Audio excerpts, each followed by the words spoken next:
Ye free and some na see na ye call fix the country demonstration pempi ni yate ho ensem no enne dwumedie no ye de hye so e won kran che se wo hwedom a aba abonten na se emuye Adom Kasee de akire ayede mu nkiremu eto so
Fix the country demonstration yemu ene yede gina na ansa na dwumedi na ebekoso na posifo ema amanfo nyina anya ntiase ene mpenifu edi animu no se mmea bi oho a obefa ho astart ba bia kudu demonstration ase no na akoye mentem ho ase ba bia demonstrators ne peso omofa ena afia posifo nso so omo kwan Adom Kasee de achi ede no so eto aso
Face the country the mona na eguso ayakoso no na police for akasa nhyehyeye a amon tutu ho e wo bra demonstration e be koso penya okasama wo mu e de nsem bi atudwa afa demonstration ho the demonstrators they have been very cooperative. The leadership has been very cooperative in our discussions as far as the routes are concerned, and so this is the route that we have earmarked purposely for this demonstration. So I'm surprised that and you can see those who are insisting on going straight, they were the people who were not part of the initial agreements. And so the leadership are aware, they are asking us to exercise restraints and that they are going to ensure their followers adhere to the rules that have been earmarked. Talk to me about COVID protocols. There was a definitive instruction that people must adhere to COVID protocol if they want to join the march. What's been your observation and how do you assess it? Yes, for COVID protocols, I keep on saying, and the command's position has always been that for such a gathering of this nature, it is always impossible that people would adhere to all the COVID-19 protocols, especially when it has to do with the physical distancing. And so for crowds like this to adhere and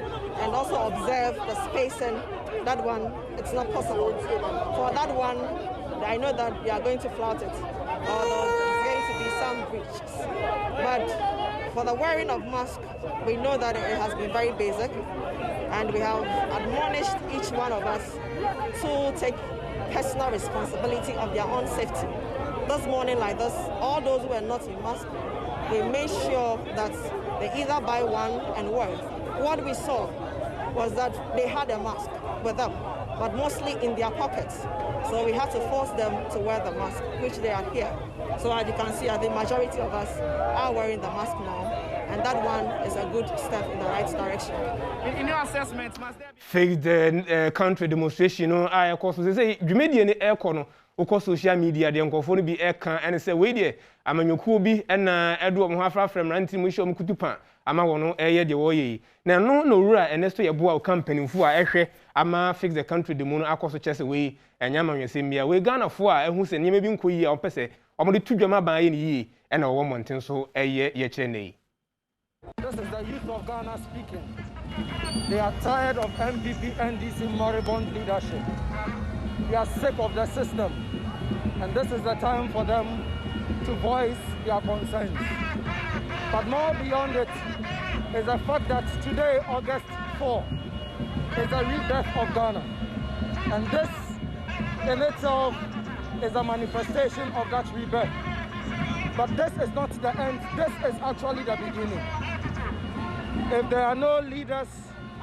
the youth will rise up and lead this country to a better future. And that's simply the message we are sending to the rest of the world. But of course, I'm sure the rest of the world is listening. There's no particular thing that you are requesting to be fixed. Run us through why we're not asking for A to be fixed or B to be fixed, but it seems to be a round of a lot of things. We won't allow them to fool us anymore. We are not presenting any list to them. Nobody's voice is more than the other. Nobody has more than one vote. We are all equal and we all deserve to be listened to, because we are citizens of this country. If they care, if they are leaders enough, there is only one thing we expect from them: to listen, and to listen to each and every one of us. This is why we are not presenting any list.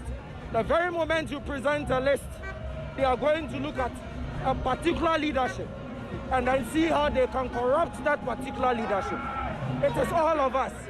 You either take it or leave it. Talking about listening, we are in the third wave of COVID-19 and you're seeing flagrant disregard for the social distancing protocol. It's almost impossible. Would you say that this was indeed the best time to do this? There hasn't been a blatant disregard of COVID rules. You are speaking to somebody in a nose mask, and the vast majority of us are in the nose mask. Our marshals are here to ensure that that happens. And so you can see, I mean, just look all around, we are all in nose masks. All right, so that's the necessary about speaking to me. And I'm just putting it to him that it's difficult for people to maintain the social. Said ye fix the country demonstration ekoso no Adom TV asona ye man bofo edi akire ma ye hwe say wo man anti akodo hin o ma wie na de akura na ekoso da che ne timi nka say fix the country for no ma duru hin o ma wie na de na ekoso ba bia ma wo say da che ne timi nka me to nka yo da che say wo timi nka say o man anti aduru hin fa na de na ekoso mpo but and answer the future no probable 6:30 alpha and demonstrators in Nantiano is every a transport I know I was sectors our 90 at the fame move for far high force anymore, and until I say, you know, can't see a PMO or Blaster Square. And I'm paying for about that. I was one summer, the person walking in our Kuchibua. I just say, or person walker editor and paying for. You may do Hano, now, one person, Pinjay, a clear by son, say, what's they will go. They will go who know ye woman back what can send here. No was to say Nadia, Oliver your mother, and Tenanka was on from Mustaki or Mohan, and Manuka Papa, and take a sub by another seven new cafe, and pay Amayi, Atoya, and they, Omunina, Ama. That's no seven new cafe. I thought to say, yeah, Banana or Matty, or Munchen Bear Group, Mark Suntino, Omunina, a trainer, Upia, Abagada, and Bo Antana, or Marcus or Matu, yes, I said, Omukase, a band you call me. About the Jew and the British, now to send me to Cathay. And now there are many buying for here as well. But we have to take the honor. And I and some of my country good gratis, you about it. Now they are going and another no I can't one has it. But we have this is any biswana. And Gumu, I came say, yeah, and penny for the back. Now and some of my country good gratis, or much me about it. Then most of the no Cathay, any number of bottom, the Blaster Square. Right, Nana, you're the best here, because we're actually na the BPM will be especially among the Oman disem to draw. Na Yama or man for a friend who did ne or more a kind. Yenuia Dache Hene and would fix the country the monarchy or the woman about at the Abre Gusu cost of the Premotobre, your best sign alcohol. Yeah, twas one year call a year voter region. And I feel a year bonona as some about to be a Ghana has with the Babontine and it's a COVID-19 ya dear no as a do baby no Ghana for the door now you say be a then free Ghana ha and on protocols on the buy nose mask share and a home chrono bano do na jaye na nobody able to just say no oko voter region bono and I feel bono Easter say I come here say the whole Ghana no ya dear no a year ejihini wodra me pantino Oman for enye ahwe ya Dr. Patrick Kumabwaje ede sansemi ede atudwa.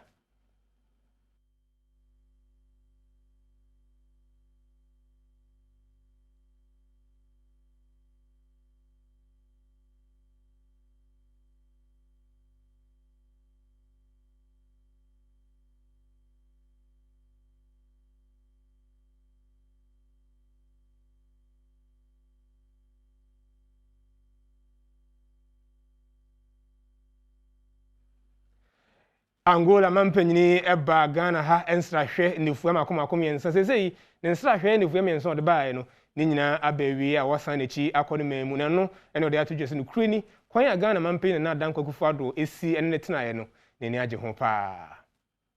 Angola President Manuel Lowenzo ede enamiensa ensrahwe oba wo man Ghana mu no abawi ye sentino opanyi ekọ manpanyi adanko akufu ado asoye ekọ kra no ebra wo kọ hono no wode aseda piesie mo manpanyi adanko akufu ado aban ene anipa ewo man Ghana mu nyina ase ewo awohoje papa wode ma no ene ne dom ebra wonum eba wo man mu na woda ne di se hu behia se o man mienu nyina no anyonkofo eda wo ntem no obayire mu amemu ayedene owie ya kire eno manpanyi adanko akufu ado enso edi tu da se ensrahwa opanyi eba ye wo man mu no ebebo amanyonkofa ababeda o man mienu ntem ene afi enkrata ahodo a wode won sa ahase no egina ama wonum etimi dia ye adwuma ede aboa aman mienu nyina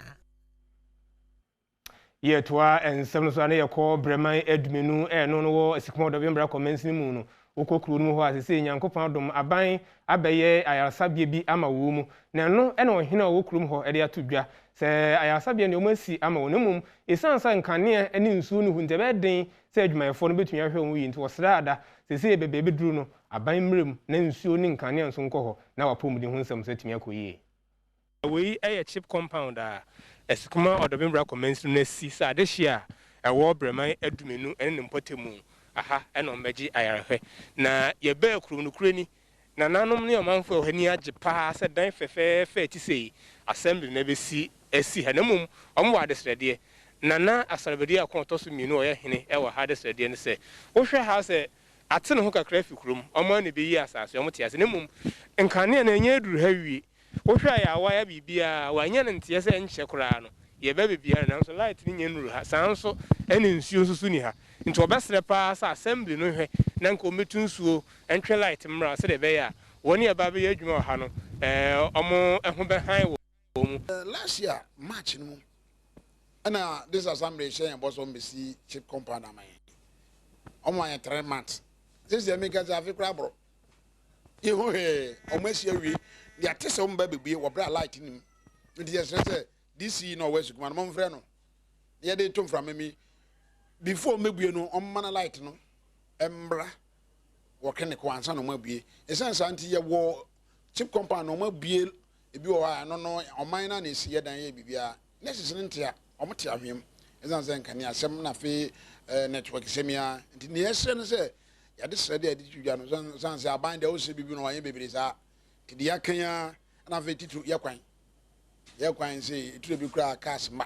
Eskimo do bembra ko DC Yura azekudum ni Adom Kasee nkomo no kire se yampa asa pomdi aso bia fofora wasie ewo Premotobre no enkane ne nsu nya nko ho de ne nso assembly no ebo no homodin bia so de saa ne mene nyina bi bekọ ho ansa wabia no nanso enya krado ise ko base wobia no mpa nurse fo ne adwumefo no mo homodin so behwe manfo no kosi se assembly no de saa akade no eba beka ho afedamo de manboyi efri Premotobre. Yes, I akọ amania eboye ewo bono na afei framante mu no enam COVID-19 ho no mpinifo akire sese yade no ekosoro ho nti Ghana fo nyina nya hotoso. The general hospital still remain as we speak today. Accra is deeper, then followed by Ashanti region, and then you have the other regions. Now we're seeing Volta, color is getting deeper. Eastern, Central are also showing increasing number of cases. When we come to Volta region, we've seen a lot of few more schools there getting outbreak. That is also influencing the numbers they are getting. If you look at our active cases, you can see that the chart there is quite steep now. Very steep. The last second we peaked at about 8,000. And if nothing is done urgently, in the next 1 or so week, we might just cross the 8,000 mark. So there's a lot that we all need to do to avert this. This has also shown in our hospitalization. Currently, just in Greater Accra alone, we have 272 persons on admission because of COVID. 36 of them are critical. Severe cases are 87, and about 149 are mild to moderate. There are over this, you can see that there's a steep increase in the number of critical cases. So you can see that from the curve that you are seeing, the third wave is on its way up, and we hope that we will work, and we all of us, not just the health sector, including the people, will be able to avert this by applying the protocols and adhering to all the protocols, including acceptance of contact tracing, cooperating with contact tracing and isolation, so that we can bring these numbers down. Akoda bia wo ho kwan sese onya akonya eku school nanso esanse nkwada a enya haw ewo ni hu no ennim bia ya ombeko school ye o ma mudi nta ya ne to be da na yese nkura ya to ho gumontene so a woni ss rade no na company fu akoma sese no waya nhihye a wo si eye school aya no nkwada woni ho haw de beko ho ewo nkrani kuma na boa ama mo so ho mesua no atimi afa ntema pefra. Ali Amel Foundation for the Blind. Enya bese $US no impimudunum ya wonom ede kwa akoto asase eka mienu ewa asase mantem mu. Ewa asante ene enkran mantem mu ya wode ba bedi se adwuman. Wonom ahyase a wo si dan no ewo oyibi ya wode $US no impimudu ena ahyase. Ali Fasala ene Chief Executive Officer wada Ali Amel Foundation no. 1 acre of land in Accra Oyibi, which is very expensive. And also the one in Ashanti region, which means we have 2 plots, an acre of land, which we raise a lot, about more than $10,000 in one time to almost close to $15,000 in order for us to purchase those land. Asante mantem so no wonom behya sidan bi ewo kumi ya ebe Mbare Kese wonom hwe no mu kwan se sa Islamic School for the Blind no wonom edimfie miensa ene besi awie Muslimi nkoda dodo na ene wo man mu a se bi wonom ene afra Alifa kire mu se ya na areho se saa nkɔda yi wɔto wɔn mu agyeegye mu ya obia ani nkɔ wɔn mo ho ɛmfa ho sɛ daakye bi no wɔbɛtumi aba bɛyɛ mpanyinpa ɛwɔ man mu. Most of our kids who have been affected by blindness, we don't want to see them on the street, begging on the street. Enye Muslimi fo nko an ebetumi akɔ no mu akɔ akosua de na mum wɔn mu a wɔ asoma foforo mu nyina no ebetumi akɔ no mu bi. School is going to be Islamic school, but it's not going to be only Muslim attending that school. It's going to be attended by each and everyone in Ghana.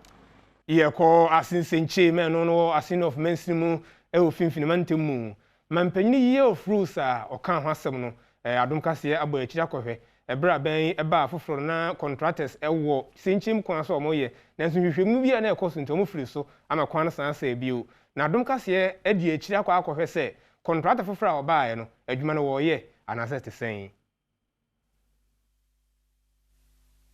baby ejine kwan a efiri asinfosu etwam nyankomase eko basofiningo na etwam akwakodu senchim enne mpotemu etie bobeka ya ekwan wa abakwasem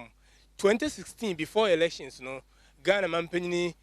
owura Mahama den eba ha masenchemu na nanom na ekwan su mpinfo do tunenum so wonhwe na wommoa omusanse we yikuku kwan a edimu pa ampini ampada mu firi asese womoye ekodu baabi a na nka aka so mu du ta begu so e na abato baaye no abansesa eba ma MPP aban baaye ntino adwumedie no omotwentwen so kakra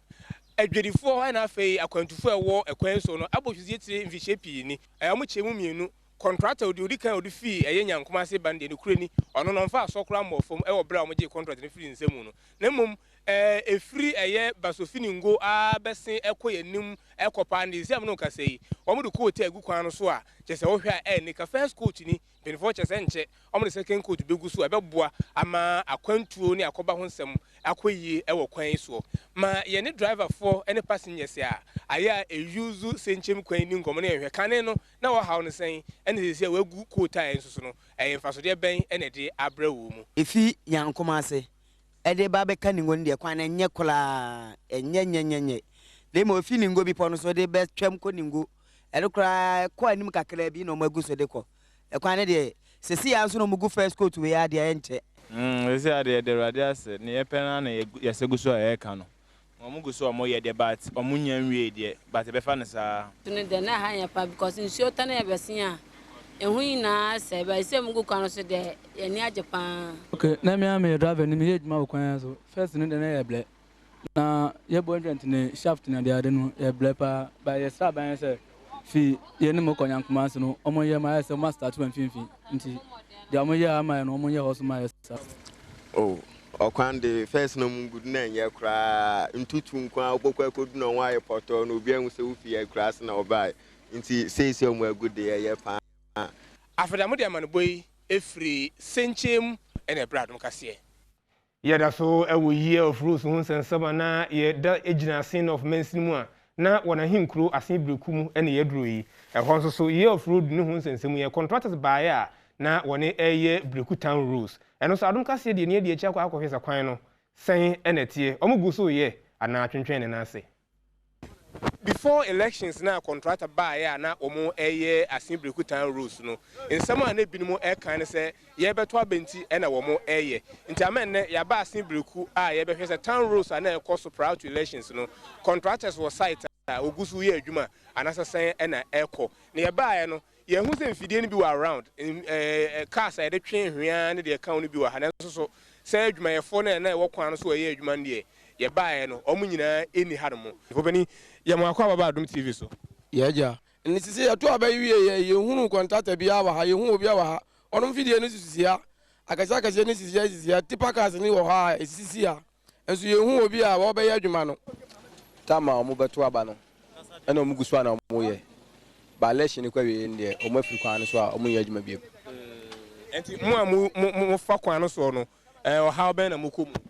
oho e family say ye kwan ye enti photos no etutom no ene futuro no so ya na ewura ye musame no kasakura kata achime nti oho e family no kwan de enya kura udi moto na ma accident nko enti abasa no so a oha na eden ediman enti esra mo a omombla no ombehwe kwan no mo eden omonyame nse mo ha ne okada na okara na nti wonu ti omba e kwan okada mo wo license de o bibia wo ho peoples bibia ye adwuma na isia ne mfuturo ene ade a ekoso kurom ha no no ahomete otu ani hwemachi a stores e wo ho nyina obi ate wono ma na ode ade akata na no because car kwa mfuturo na eba moto kwa mfuturo na eba isia district capital e wa ha sei na ye hu hwe na fe ohaw ne amane so ho eba sa na ye na yati ekuro no mu no ye mfili fine ma ye ne DC a owo ase no of monkomo ne ye mbusa se kwan no ye to abewie no wo ma agyae ana sesen enetie o nipa bi en ekeka so ye beto abanti and ye share say dwumedie we ase enyesa so man panin hye mu no afi 2020 no declare say the year of roads and we have most of our major road network na okwasin central kwa hu na ekoso ho and afi main road yi kwampa ifi asempra so akopima simfo so ne ntoa so nya de ni nyina and contractors ni nyina Japan contractors ni nyina o masan ababaka and ukọ o site e ndua so ho ya obehu say dwumedie eguso a eko nti enya abato enti na say dwumedie no ekoso sa nemum say ye behwe na yakwan ye behwe na yeguso e de amaye no eho anamontuo na yeguso ayeto enti no be ma ochi obi etim se ye ba beto abanti ena eba sa na ye to abawie 30 no amfo na che ne to aso ye behwe na atoa dwumedia yeguso aye e de aboa efa yakwan ho ewo asimbreku ene oseman mu nyina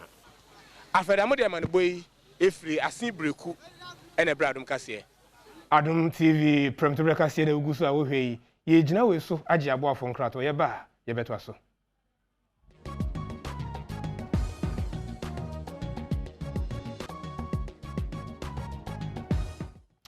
ye toa ensem no so ane ye ko Elmina npotem na nsen etie fo beka yi a nsem bi e beto odwa ene se minister ko ho no mkodu nkom ye nsem pi o ma amanti no ere akasakasa kakra bae a minister ka se premise fuel a omo do be adwuma no ono so de betwe omo aso na no ena mrantie bi e wo mpotem ho de atodwa se saa so twen na minister e kan ba so a anhwe adodo na bedane se bi ebu akronfo ewiwi ade instead of omuntumi enko adwuma nti aban emmoa won onhwe de minister ne kan ye no Papa Kofi Eidu edi ato Adom Kasee amaniboni enimu se koba seswafo a wo hye afaresam so mebisa wakumsen entrani a wode abo afaefo a wonom ewo Elmina se won ma wonom premix fuel ene eniama afoforo bi a eka ho no wode ye adwuma de a ene ahokyere pa ena wonom a wo Elmina no ebefam ne titiru ene emabunu a ewo mu wakire mu a ekoba saa eden hye ebeto mmabunu yi so ama wonom akobokoro no se ne be ya won ho nkyere won Mr. Wafame na on put an akombedi na ko bani na yufu manam kecho na kuma de epia otumi wa man wa wo ye ibi no so no we bu ene ukun wo de ma no we bu yo so kan na flow da bodo fisherman na kwa mebedu edito yamani boni animu se sabra close season no eba aye no enipa dodo na ene na ebotwi eba ne fie ebribia ebepem wase ne bia obetimi akwa akohwe wo no mma Biso wana wo ya kankan ni misafumpo na o ya moba me yumfumpo da ho wo hye wo da kaka na misafun na o ya tete bi do be hye nechi me da mo so na wo se bi yo mo pre na besia na ba ya and the person ya ben punjiti na so aka 2000 pa on kwese nya wonom etafe no manoma e de adesrede to soafo ye nimu se ohu wonom mobo na won fa afaifo ebone enche won timusi wodnedi ina wona na ni nye nimu na ni nye no kwani ya ye mpemfa afofo mpemfo yo kum na ni mo tibala waye ba tan kasidi wuchari mu akala waye ba tan kasidi wuchari mu akala Eviadifobia wonom ewo Elmina krodwe ni mu nso e de adesrede to soafo ye ni mu se kwacho mama wa kan ne de epono wotu sesi ade aso no we ya bia ba ha mo ma igwa afu weji woto weyi nkaka ya na ye de hwe ya wonti asra wana wo mo bia ye na eduma wo msi ochu yo abezo wo mo kono obi aye na eduma ya da ase yetwa ensem no so akobreman esikuma no so finfinimantemu etewo beka Adom TV ede nsebe betu dwa na efa brantie bi a yade bi abono ye jepim yade na elephant ya sasa ne kuroni na napomuden no enkoyi kura na ebra Adom de asa no beto abonten no nimpa bi eba mu bremanfo ne nkofo beboa ya sesi am no kasei na bra bo asesa kora ya se de akiri ayedi mu ntumu ebra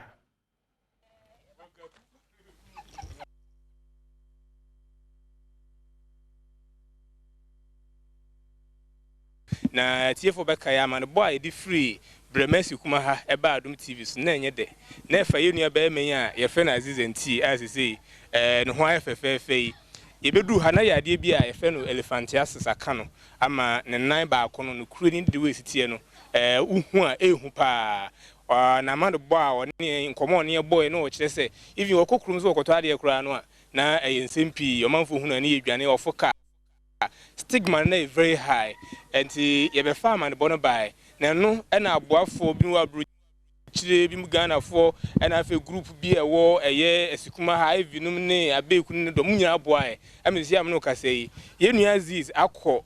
kolebu teaching hospital a oma surgery ama no ama ne nan se na kane na esitie no sei ohwe a transform a transform yen sebre no ma ye ne Aziz monkom na ye mbusa so far no niema saying all the compare first no at least you mo akwa about Adom TV so right the last time I ba ha no na wona no kese in fact nkomo woni boy na arehosem sesi abrabom ti saying oh ya me Adom sisi ade chin first no okay first na saying na situation it here oh first ne dia na okwa abontin po no pese wo ye den wo ben mi no pese mi tadin po na wo chunchun anya Adom mobile mu no ma boa me ye sisi ade chin first ne kura anwo den abin okay first na ofuru car na niema ofuru na eyo manfo no bi eka sen oh me fu kan bo won pese me fu car no bu na won pese me fu enimu enti kan na de na wuntimi nya sese wutimi ye oh kan na mitumi nko su su se mitumi nko mitumi wo mi ama sisi ali mitumi konsu mitumi ye bibia oh meda wo bibia ase won boa wo de boa me mboa bi wo de boa me biara meda woni ase ye papa wan wo din won bibiara meda won ase bibia wo hwuro wo me hu biara bi hye won ya name se bibiara o me di hye won ya name nti say ahodin o hopa bacha nti wo ho we need to be because the last time you buy interview no ye interview na wusu ni ade say no enije aba na sisi ade enije na aba enije aba pa okay right nti ye nua wo hwe first report I be ye no ene wo hwe say de wasi ajije ade mu ya wo he say ye bibia ekokamanti na mu ahodin de bibia ho ne mum akakotoku mu ahodin ne say aka so ne nsabe kona no agiso obi dumfu obi na no wetin kakra ma ntinka onyammoa bi a afedamo de ma no boy if bremesi kuma ene bra Adom Kasee ye ko north east region ho na aba betu sei no hunamani ensansan yade bi ate agu nkofo so a enhye de nkoyi kura ye se kruto be se du ene yade bi pie ho ampenifo ebo kokoso bi anya hweyi se de be ya obetwene ho afi yade ete sa ho Skebisi awie ya skin infection a sign pano assign enipa be se ohanan ewo yonyo mensini ni mu ewo north east mantam honom wonom a ebi aye wo mu no wonom kiremu a honam duane mu ekeka wonom na emusan hyehye wonom ya enipa ni bi wo honom a esan se de won ho keka wo mu ya wotiti mu nti no ekuro na atoto won nipaduane ho join news amani boni Elias Tanko ekwa emiamia a wonom a wote honom bie no yare no aye wonom na wonom edi wonsam etonini. This particular disease came as a surprise to us. We didn't know how it came about and then where it emanates from. So that was last year, December 2020, that this particular disease came to this community. But what I can talk about is how it disturbs people in this community. Me, myself, it has affected me, and I can share my experience with you. My buttocks is like pimples. It is when I start scratching my body, it is some liquid is coming out. It is like pimples, and there is boils around my buttocks and then the private part. So when I scratch like this, it's either blood that will ooze out or some liquid that will come out. Children will be crying that she should be scratching their bodies. While she's also scratching her own, the children will also be crying other side that she should be scratching their. She's a mother of 7, and all these 7 children has been affected. How can she scratch all their bodies, including her own?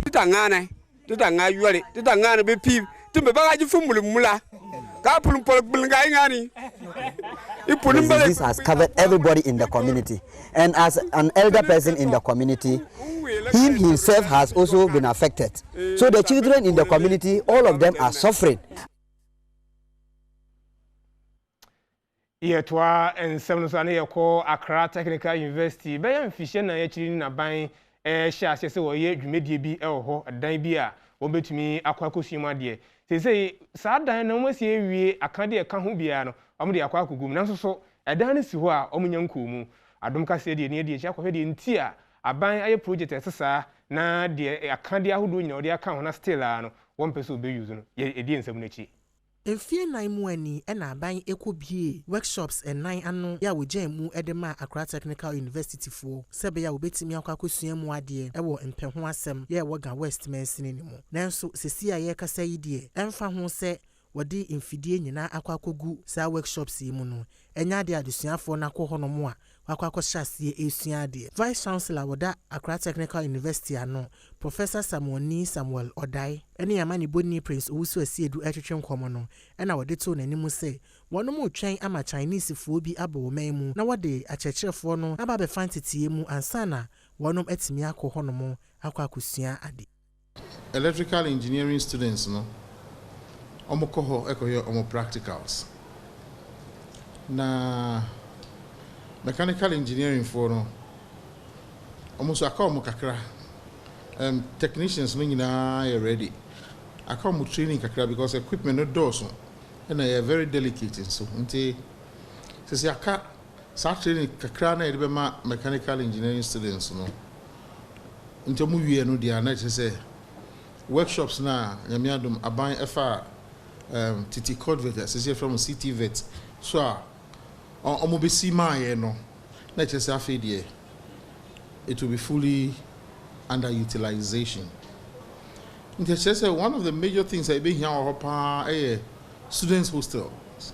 and also nyame adom so ya designs ni bi ye pe partners obo refer PPP any ade Yamani boni ekọ bia sa workshops yi ewo no okoko hunu se akwan ya free Samson ede kompe ho asem no ekwan no enya kura ochiami osewusu ewo mpe ho asem na wode adesrede eto abanyane mu se asase a wonom eto ye nyina no won hwe no won famedi dwuma manfaso emra so na afi wonom akwan na enya no womeye emfama wonom ekwan no hia papa say kasa ya to ewo hanom enam se ye kro no tumpon oduma se wotwe ama ede be si empe ho asem ye di asase ama bese mfie bese school ye hunu empuntu bi a eba se abane ye ana se ye mfa ya asase ye ntimi hunu. Clement Wilkinson na MNC ni krachia woga West na ono so ekasa fa akwanya efiri Samson ede ko school mu hono mo no ho no na odi tu dwa se wonom ede ama contractor se wo mesha se enyi dadada nenso esi ne ya no enya ade a waba be sha adwuma na se ha madwene eye road no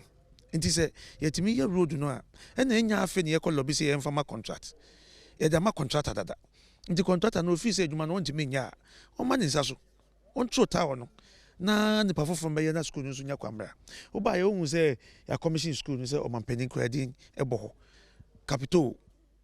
contractor ne din no no capital construction limited. Eti obeka ya break credit awrehusim bi ebe wo Ghana for gym strategy a nipa bonfo betu etu share no so ewo ni dem ekwaje ne nkwafi ni nsemu na kwan asam no fa so baaye ene nsentwerefo binum kwan mo fa so kan asam no amanbo afie busua ne nchen ebeto Adom Kasee fon so kyerɛ sɛ maame no da so a wɔyɛ amu pa Adom Kasee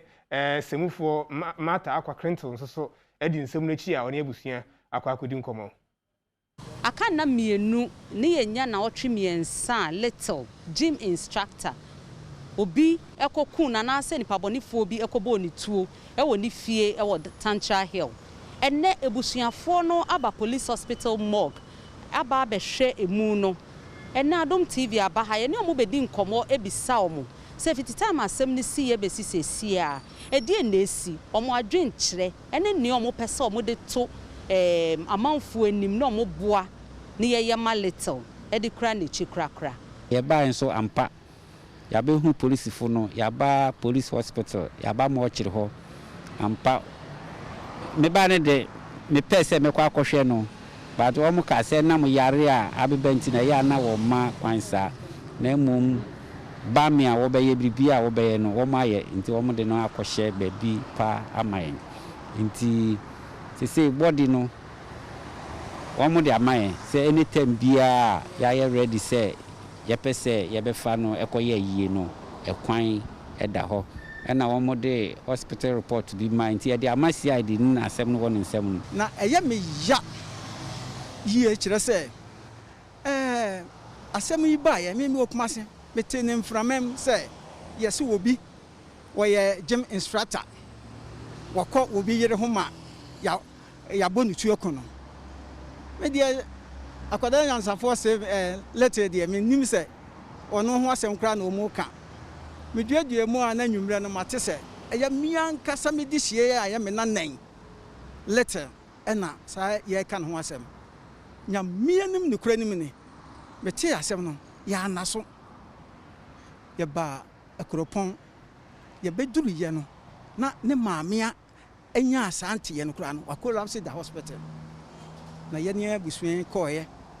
ma hu ye ma ne gie ba ya kakra na me ne kasa de waye nipa wate ho ha de abra ye mpa ho because aya yaw say wo de hia wu na wusu na media fo ni bi nso akase wakofo obijere and no kra bie nim wonam kra na ye point se me maame wo hu me maame kra oye mobo omu asma chichi mere otoa no wakam ha na di mewusa na nkama kume ba ni mpa nkama mani nkode dinye masan se ni din so asa ye den aka ho ye jina we so agye aboafo nkrato ye ba nsempi wachire ade beto aso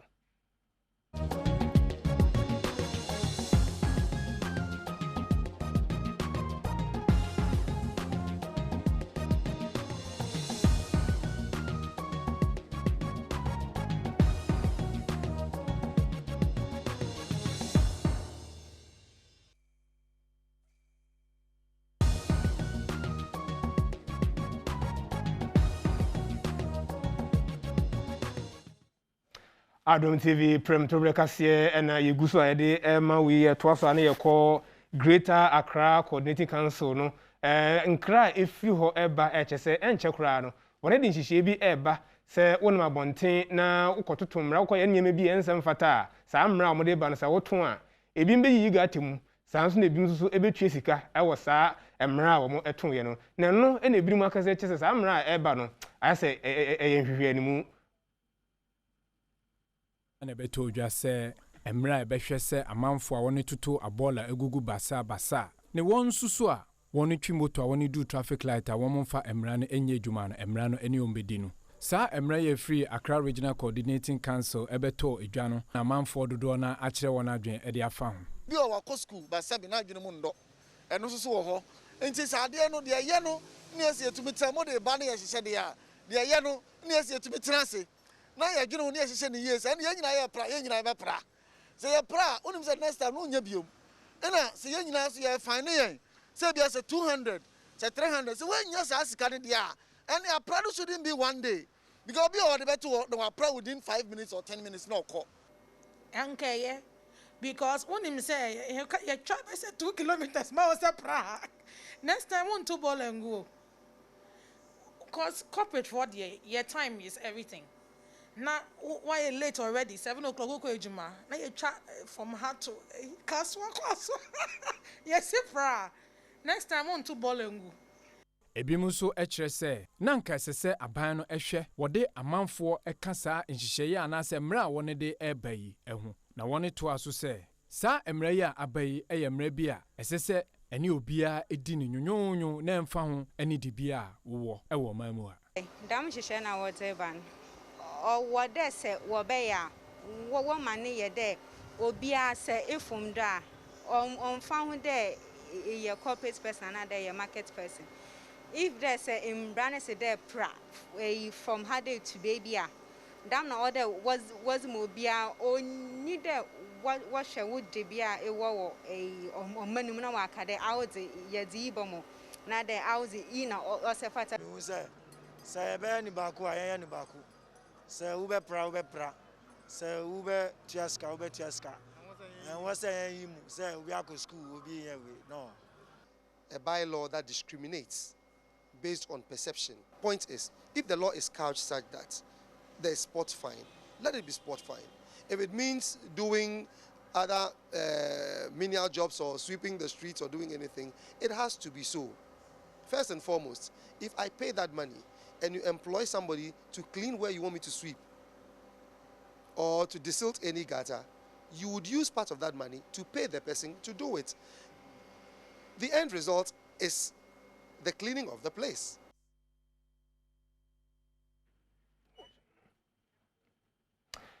Twa and seven so na ye call techimentia senior high school ho na baba bia wanya mfihye se dunan no wo de ade sredie ato Ghana fo no manfo nyina enum se ne papa baba wo da na edin pa isanse yade bia aba abehwe no aginyame oda Tamale Teaching Hospital he say de obedi kura ho odene nti omanfo mra moa. Adom Kasee ama ne boni ekọ Tamale aban ayaresabia honom ewo northern region no ene wokohunu se baabi a wura yi eda no emu odene pa ya ehu behia se aboafo eba beboa no se ne ebe ya obetimi asen asori agina ne nan so biom odesua nyi a wanya mfiedu nan ya wosua de ewo Techimentia Presby Senior High School ewa hafo mantam mu no ekire ne nam so a ama ne papa tebia no ayesa me papa na dawo onya accident no ya de hospital doctor in charge our surgery would demand 21,700 extras and so industry students near and school we are surgery to me the process and woman na into surgery this and say kitwa bia obanya bia no would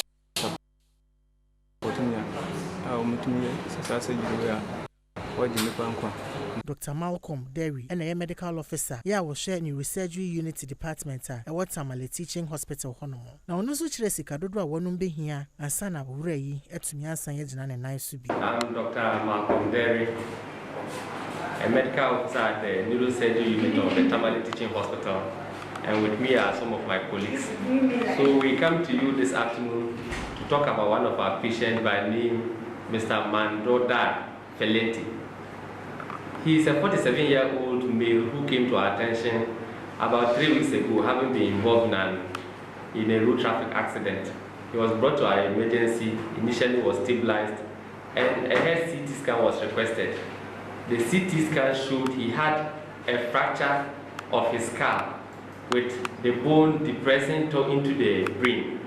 He also had a basal skull fracture, which caused him to be having CSF rhinorrhea, that is CSF flowing from his nostrils. The total cost for the 3 surgeries, together with some items you need for the surgery, and then some labs to be done, is 21,700.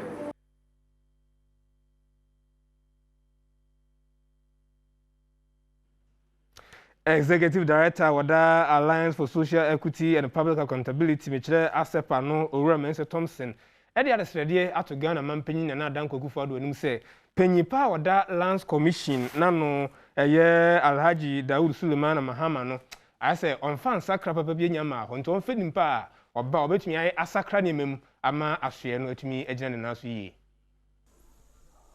Executive Director, Edema Alliance for Social Equity and Public Accountability, ASIPA, Mensa Thompson, Ediato Omampeni Enimse, Enimanimeya and Wonshwe, na Executive Secretary, Oda Lands Commission, Wonyi Nimfi na Konyaso. Watchere se, Sese ukopie mu ewo Lands Commissioner. Ejuma esese sa asoye eye na wonu register amanfo ensase ne sese de womo atwa omo etonton ensase ebi. To aso se wona kruchi ensem ba ko mienu bi ede gu enkrata so a enche bia no wona de beko shraj na shraj ayen hwehwemu ede afa katahye ene proya ekoso ewo Lands Commission. The current executive secretary or Lands Commission Feno Ira Suleiman Dauda Mahama. If Fiebe Miensa na obey the executive secretary of the Lands Commission. Cases in Kwa Ababetia Lands Commission are double by over 60%. Some a lot of allegations of corruption of his direct involvement or no as the head of the Lands Commission or come. And the same time, no say, yeah, prepare commission, yeah, prepare petition at their commerce right to investigate Ira Dauda Suleiman Mahama. Yes, I said, Oman say, and when we are Oman Penny in free ho. Oman Penny in free ho. Because we cannot have a Lands Commission. So, Omoti ho. Nenso, as I said, Bakuni at 2 manipa 10. Ube kombe no na penny be free Lands Commission ka ho bi.